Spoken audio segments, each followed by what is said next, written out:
Some say it's never too late. I say it's never too early. Your 1 month old, your newborn is communicating. They communicate right from birth. As babies bloom, families blossom, and I would love to help your family.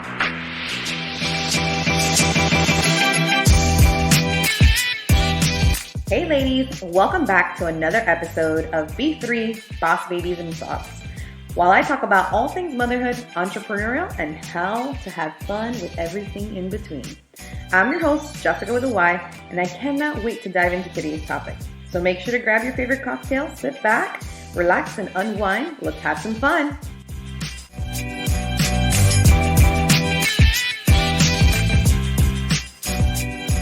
All right, ladies, welcome to today's episode of B3 Boss Babies and Bottles. Today's special guest is Miss Michelle Mintz, and she is the personal baby bloomer for Baby Blooming Moments. She's a telecoach she telecoaches those people that are raising babies and toddlers to apply her proactive strategies during their everyday routines to help enhance those amazing and very important baby connections, encourage communication, and enrich early attachments with your babies. So many factors, as we all know, influence baby development, but how you interact with your baby and toddlers has the most significant impact. So Michelle helps us turn those everyday experiences into brighter beginnings. So welcome, Michelle. Thank you so much for joining. Thank you. And I love the title of your show. It's so adorable.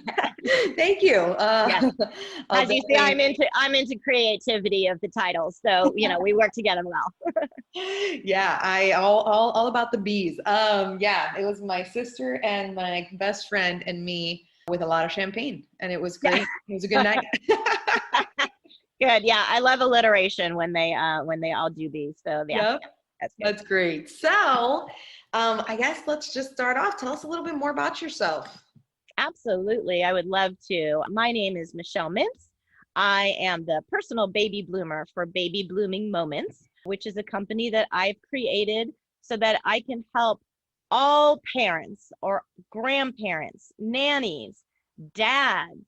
A lot of dads don't know what to do with these real little ones when they're just born, and a 3-month-old. What could I possibly do with a 3-month-old? There's so much that you can be doing to engage with them and have that interaction and get that reactions back from them. And at the same time, it helps their brain connections. Yeah. So I've been a speech and language therapist for 25 years.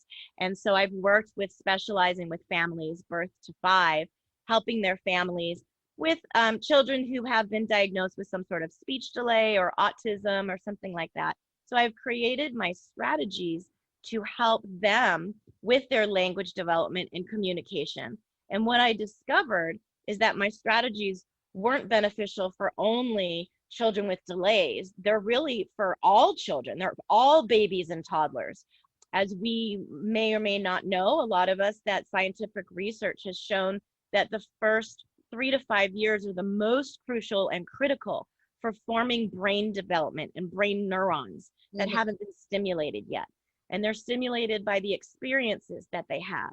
And so we want to make those experiences the most enriching that we can. And so my strategies are for grandparents who maybe have some ideas of how they used to read and play when their children were young. But now I'm going to teach you, I want you to play and I want you to read and I want you to talk with them. But my strategies help in how you play and talk to make the most of those times together, the most enriching that they can be, and help these brain connections form. My Baby Blooming Moments company is for everyone who, daycare providers, preschool teachers, helping moms to help siblings so that they know what to do. And it's not just about the 3-year-old, can you be a helper and go get the diaper for the newborn? That's lovely. And that makes the child feel like a helper, but that really doesn't help the child connect with the baby. Yeah. And that's what we want a lot of, so the child, the 3-year-old or the 2-year-old doesn't feel left out. So helping the sibling know what they can do and how to apply these simple strategies so they can feel connected with their new sibling as well.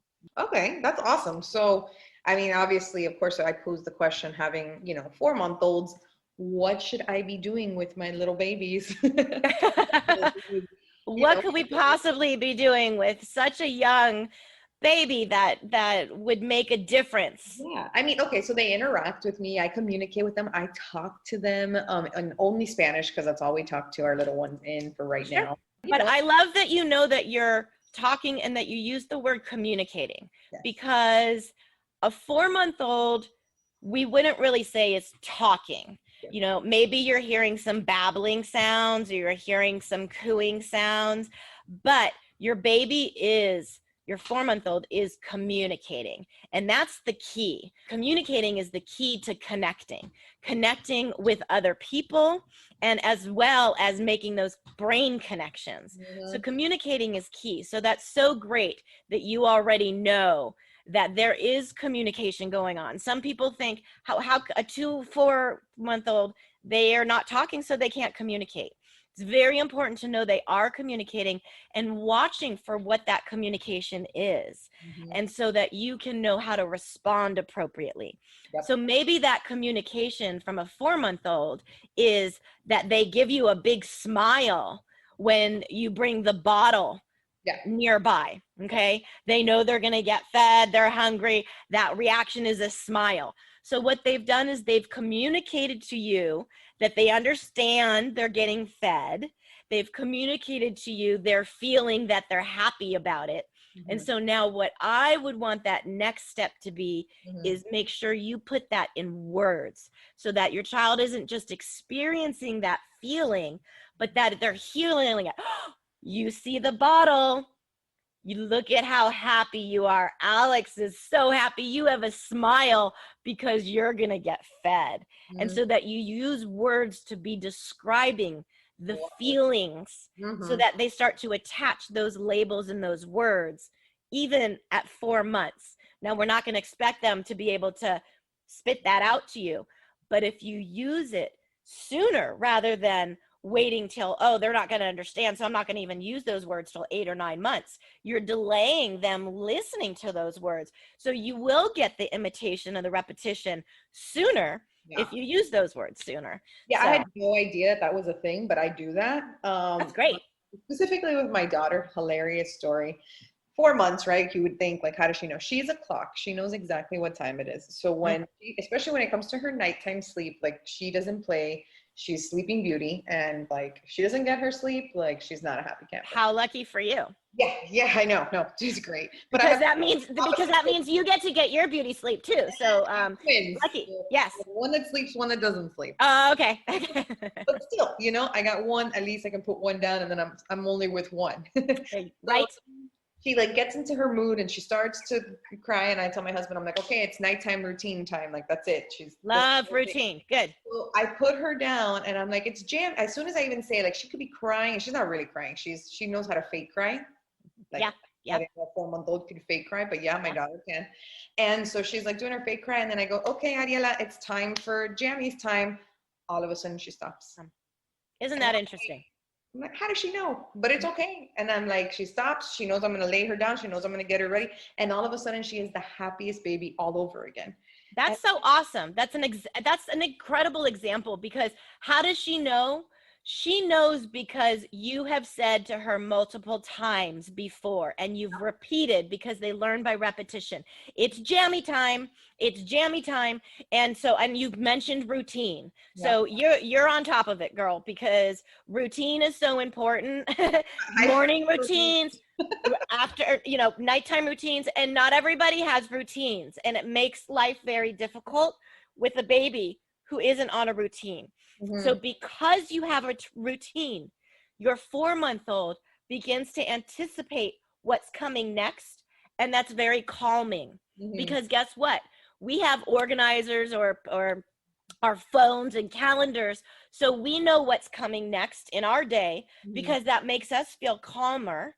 It's the same thing with a baby when they know what's coming next. And so what you've done is you've not only done the action of doing the jammies, but clearly you've said the word, which is so beautiful, is that not only were you doing the actions, that you were applying the language to it, so that then when it came to be, that you didn't even have to do the action, and you just said the word jammies, your daughter knows what that means. And so that's showing receptive, her understanding of your words is there. And I love how lucky again you are that just by saying jammies can get her into like her moment to go into, you know, I mean, that's really, really great. That's great. I had no idea that was a thing, but yeah, she loves it. I'm like, it's jammies time. And she's like, oh, good. Mom has me. It's jammies. Because she knows that her dad doesn't do jammies. She knows that I do jammies. Yeah. You know, Okay. so But yeah, but what fascinates me is that then she knows your words. Right? At 4 months old, who would really think that a 4-month-old could understand a phrase like that and what that means? But you've just proven it. Yeah. So some say it's never too late. I say it's never too early. Yeah. I totally look at that at 4 months old. I hate using the word manipulator because she's more on her father than on me. But I'm telling you, she cries with no tears. She knows how to get some to commute. That's her way of communicating. Come pick me up. Come take care of me. You know what I mean? And that's just her way. And like, we know, you know, like that's just who she is. Versus so that brings me into another example of what I would want to do. So she's not really, what she's doing is she's crying for attention. She's crying because she wants you. She's not crying because she's hurt, or she's not really crying because she's sad. So the reason or the need for her cry is to call you. And the way that she's communicating is by crying because she doesn't have too much else right now. So what I would strategize and give you, you know, my strategy to do is what would be the words that she would use if she could. She would say, Mama, to get your attention instead of crying. So I would start with, whatever your daughter's name is, I like to say, so, you know, you don't have to announce it if you want to, but let's say it's Lindsay. Okay. Ariella. It's fine. Everybody knows my kids' names. Say it again. Ariella. Ariella. Oh, beautiful. Okay. So what I like to do is, as she's kind of doing that fake cry, Ariella says, Mama, you're wanting Mama. Ariella says, Mama. Okay. So she's not at 4 months old going to go, Mama, like that. Okay.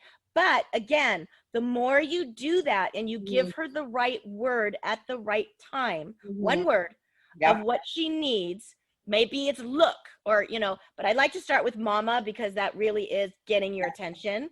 Then maybe by 6 months old or in a month, you might hear Ma, you know, you might hear an approximation to it. Yeah, which I'm so excited for them to say it. And then I know that when they start saying it, I'm going to regret every second that I talk. That's what happens. Okay? When people come to me, when people come to me and I coach them or I work with them as a speech therapist, we've been working for a while and we build up their words. Then they come and they say, okay, now my child won't be quiet. And I said, well, be careful what you wish for. Yeah, I know. I keep telling them, I'm the one that sits there and I've taught them how to say, you know, which wasn't really too difficult, but now they say it very often. So when they look at me sometimes and they want my attention, they actually do go, Oh, okay. Like so that I'm trying to teach them, I'm like, so that they learn to say mama or papa, right? Okay, right. Like, I'm like going through these things and my husband's like, I don't think they're like old enough to talk yet. I'm like, well, you know what? I don't care. I'm going to get them to say it. And he's like, are you sure you want that? And then I thought about it. I was like, yeah, probably not. Yeah.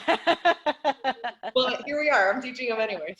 So that's true. Those are natural things I feel like that came to me that I figured would be great. And here you are. I love that it's natural. I love that that's natural for you. And that, yeah. So, you know, if you decide that, maybe I don't want them calling me, but yes, go with that because that is what we would want.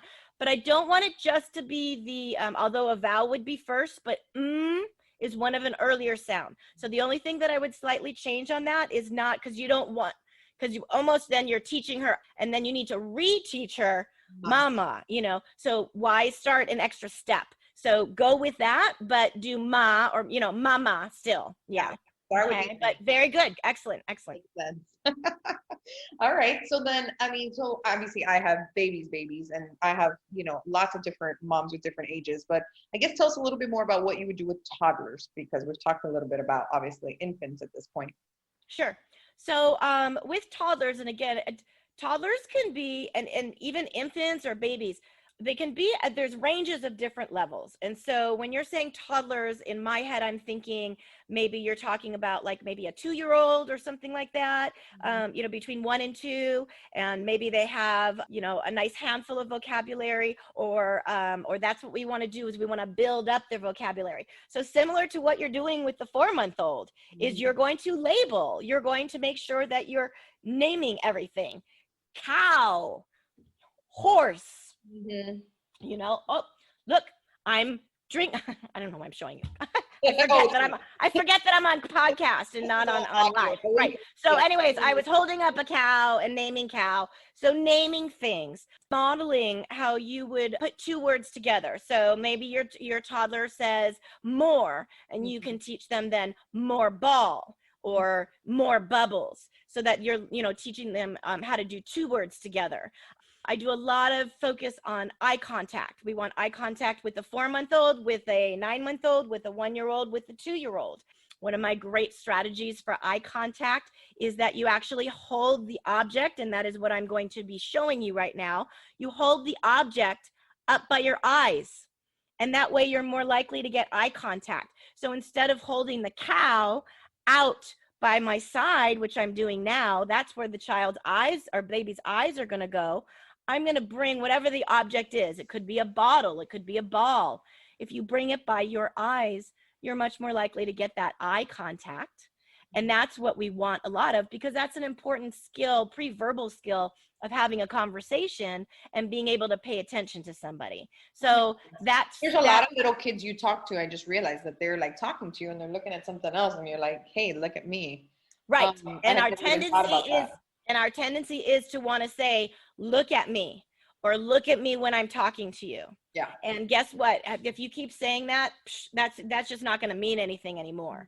So rather than doing that, my little strategy is whatever they want, their eyes are going to be on. So just bring it towards your eyes, and then automatically you've got them looking at your eyes. Yeah. Another strategy you can use if they aren't looking at you is you can say, where are my eyes? And then they go to look at your eyes. You can say, oh, no, I like to see your eyes. I like when you're talking to me and I see your eyes. So using those kinds of strategies instead of a direct command of look at me is awesome. Circumventing what you want. I like it. Yes. That's like super cool stuff. I never even thought about it. And I mean, thinking about like speech therapist, my son was in the NICU and he wouldn't eat. And so one of the things they gave us was a speech therapist, which I did not understand why, because I'm like, my kid is days old. Why do I need a speech therapist? Yeah. But the speech therapist was actually the one who taught him how to eat.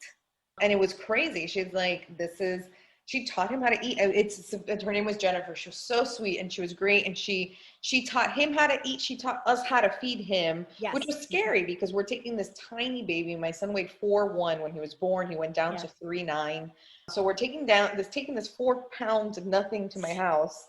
And I'm just like, what if he doesn't eat when I take him home? And she literally walked us through it for like 2 days before we took him home and him and just the whole thing. And I'm just like, why a speech therapist? But as a speech therapist, you guys do so much more than just speech. We do. So speech therapy covers a lot of different areas. And I work with children as a speech therapist. I actually also work with adults. And so I work with adults who've had strokes or head injuries because it affects their thinking skills. It affects their speech. It affects their swallowing. So what you're talking about is feeding and eating and swallowing. So that is a lot of things that speech therapists do. However, I want to be very clear with my Baby Blooming Moments company. I'm not I'm not a speech therapist. I'm a coach. And so I'm coaching these strategies. My background is a speech therapist, but this is a new company that I have because as a speech therapist, I really only work with children who are having difficulties that have been referred to me because there's an issue. And so that's where it was limited on who I could help. I don't want to be limited. I want to help everybody. So I created Baby Blooming Moments so that I'm not limited in just those that are having difficulty. So that's where you say, what is a 1-month-old need speech therapy for, or might need a coach to help with speech? That's where it's not about speech, it's about communication. Because your 1-month-old, your newborn, as you see your 4-month-old, is communicating. They communicate right from birth.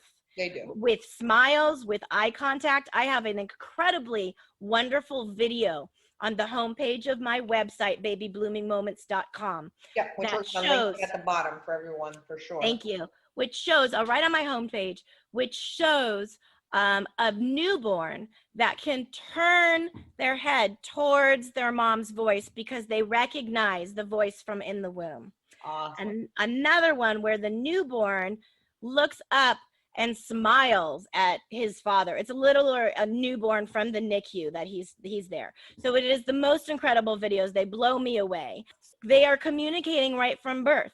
And that for us to understand what is that communication, how to watch for that communication, how to make sure that we're communicating back properly, because they're not understanding a lot of words or any words at that point, but they do understand facial expressions and body language and nonverbal communication.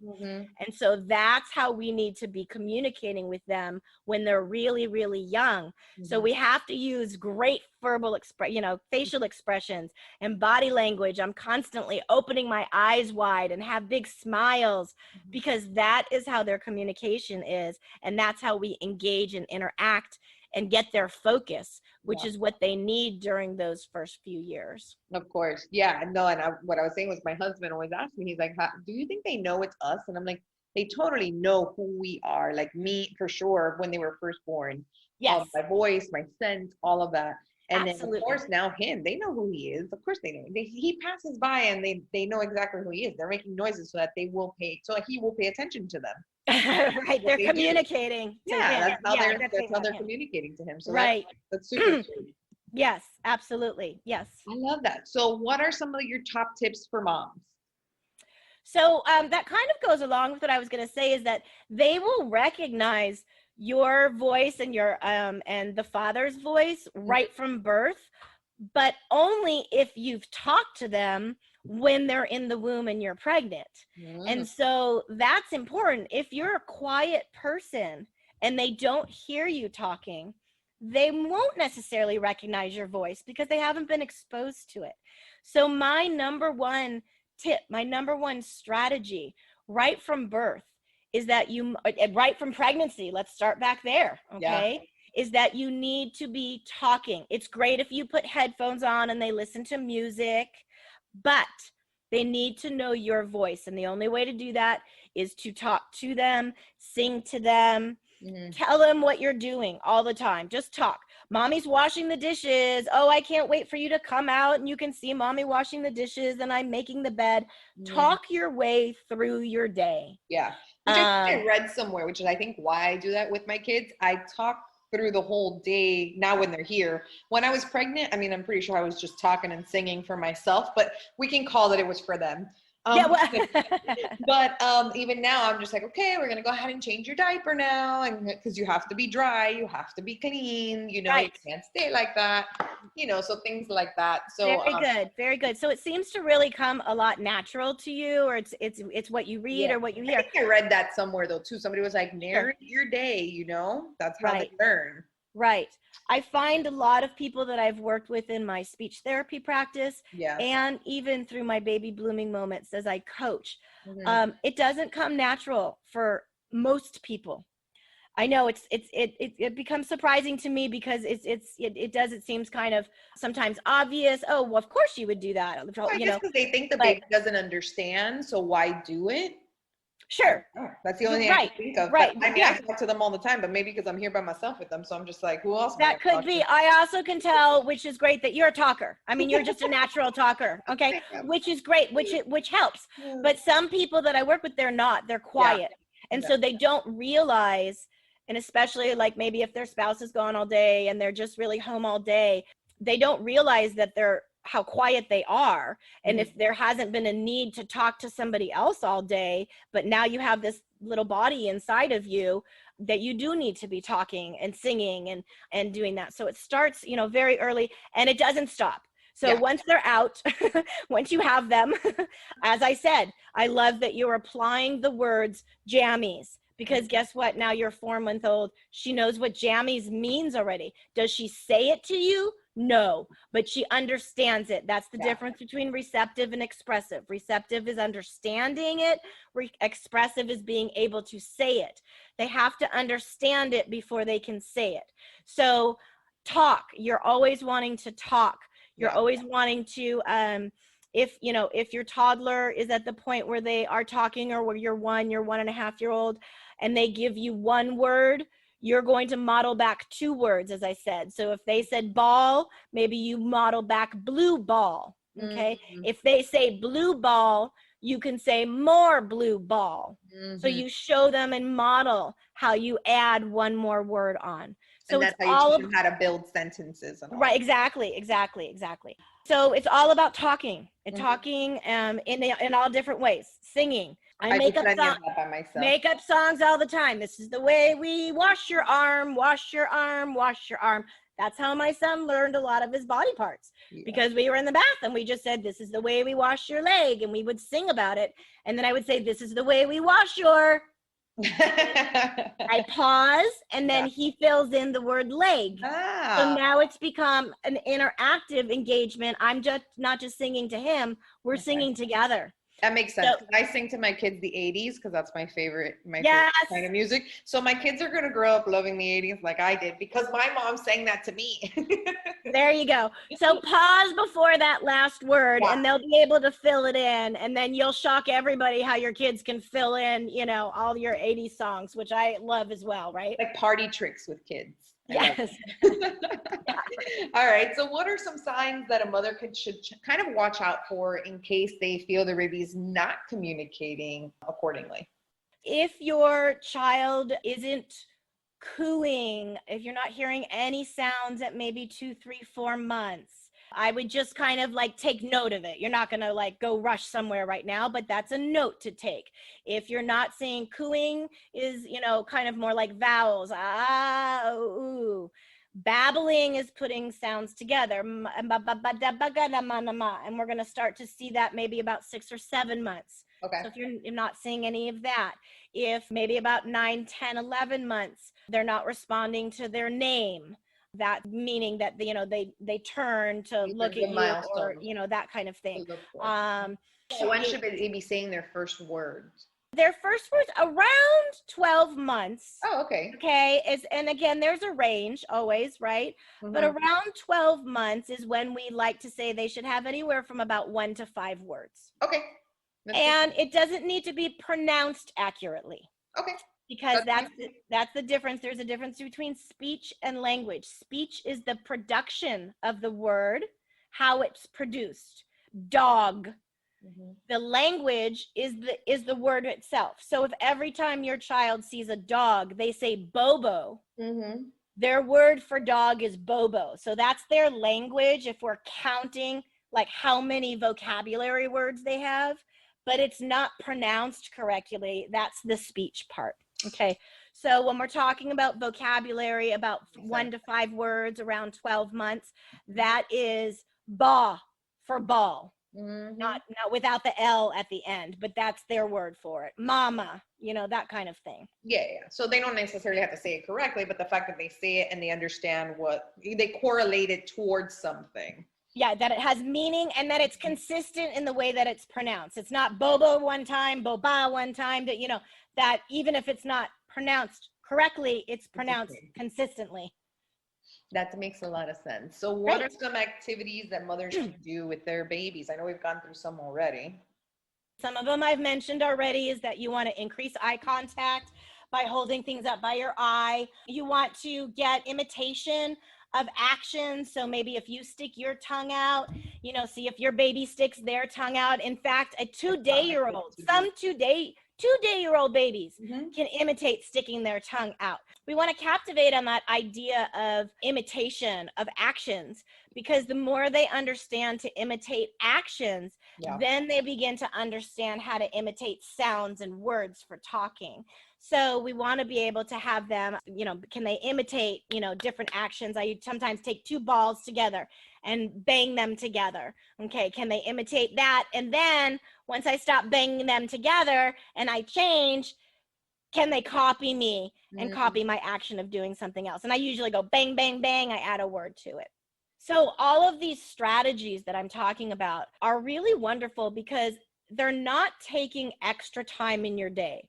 I'm not saying to you, I want you to find 10, 15 minutes, twice a day and use these strategies. Yeah, this is already in the time that you're interacting. This is already, you're diapering, you're bathing, you're feeding, you're nursing, you're reading, you're singing. You're already doing these things. Mm-hmm. So you're just going to integrate my strategies into what you're already doing. And that's why I say you're turning everyday experiences into brighter beginnings. Yeah. You're doing what you're already doing, but applying my strategies to make that experience literally brighter, because it helps brain connections, and the more brain connections, the brighter your child becomes. Yep. And it helps connecting and the bonding and enrichment that's so important to try and connect with your baby early on, so they have a safe attachment, which helps them feel more confident as they grow as a person.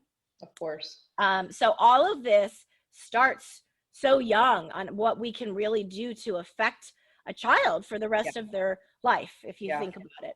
Yeah. Agreed. I really love it. Thank you so much, literally, for all of this information. This is absolutely amazing. And we're going to link you up so that our listeners listen and find you on everything on this podcast. So make sure you guys check it out. We only have a minute left. So Michelle, I have one more important question. This wouldn't be the Boss Babies and Bottles podcast if I did not ask you your favorite bottle/drink. Root beer. Root beer. Yep. That's my brother's too. Yeah. And I really do diet root beer now, but yeah, makes sense. All right. Well, thank you again so much, Michelle, for being on today's podcast. I really appreciate it, and teaching us all those amazing things.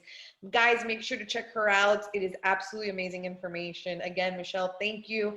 I'll see you ladies on the next one.